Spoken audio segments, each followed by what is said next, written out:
अभी हम डिस्कशन करने वाले हैं 37 वाले क्वेश्चन को और 38 वाले क्वेश्चन को। तो what is malloc and calloc?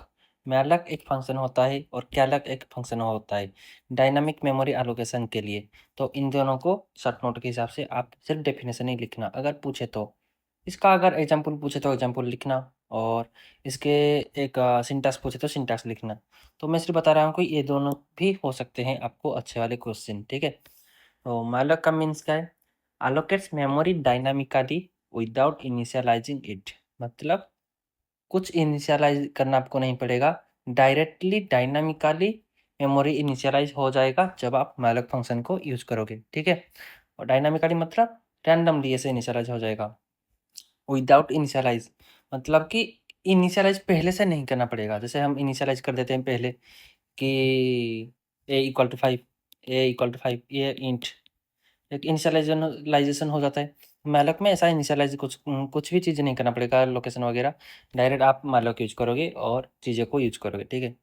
Calloc क्या होता है? Allocates memory dynamically and initialises memory to 0, ठीक है।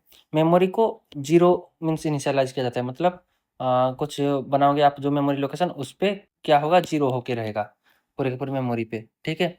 और मैलॉक में कुछ नहीं होगा, सिर्फ एम्प्टी जैसा चीज़ होगा।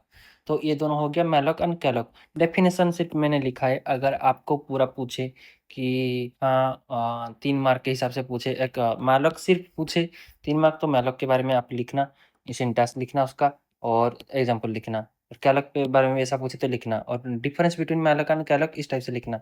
पर हम सिर्फ बात करें 2 मार्क और 3 मार्क के क्वेश्चन, तो ये 2 मार्क में आएगा what is malloc what is calloc, ठीक है। तो अभी देखते हैं 38 वाले क्वेश्चन को। What is the difference between STR length STRLEN, मतलब ये एक वर्डिंग जैसा है, STRLEN फंक्शन है, ठीक है। इसको बोलते हैं string length and size of for strings. तो ये दोनों स्ट्रिंग्स के लिए यूज होते हैं, STRLEN and size of operator, ठीक है। तो साइज ऑफ ऑपरेटर पहले भी हम देखे थे। तो STRLEN क्यों यूज किया जाता है? Returns the length of the string excluding, जो स्ट्रिंग होता है ना, स्ट्रिंग को हम लास्ट में क्या करते हैं, बैकस्लैश दे के ओ लिखते हैं या 0 लिखते हैं, ठीक है। एक्सक्लूड करना मतलब उसको छोड़ के सिर्फ स्ट्रिंग का लेंथ निकालेगा। मान लो कि आप लिखोगे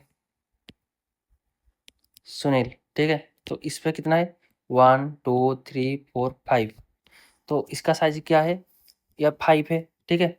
ये 0 से स्टार्ट होता है पर ये 5 तो है ना, इसका साइज है 5। तो लास्ट में जो नल कैरेक्टर होगा वो इंक्लूड नहीं करेगा, एक्सक्लूड कर देगा, इसको छोड़ देगा। स्ट्रिंग का साइज है 5, तो STRLEN जब लिखोगे तो 5 आएगा। पर साइज ऑफ जब लिखोगे तो इंक्लूड करता है, लास्ट टाइम बैकस्लैश n जो होता है उसको वो इंक्लूड करके रखता है, ठीक है। Returns the total allocated size, total size जो है उसको करेगा किसको लेके, बैकस्लैश 0 को लेके। इस दोनों में सिर्फ जो अगर आप डिफरेंस देखोगे तो सिर्फ ये चीज़ डिफरेंस है, ठीक है। स्ट्रिंग लेंथ STRLEN पे एक्सक्लूड होता है 0 को, मतलब बैकस्लैश जो नल होता है, ठीक है। और साइज ऑफ ऑपरेटर पे इंक्लूड किया जाता है बैकस्लैश नॉट को, 0 को, ठीक है। ये दोनों चीज़ है। तो आज के वीडियो को इतने पे रखते हैं। हमने 2 शॉर्ट क्वेश्चन देखे, 2 मार्क के हिसाब से, 1 मार्क के हिसाब से।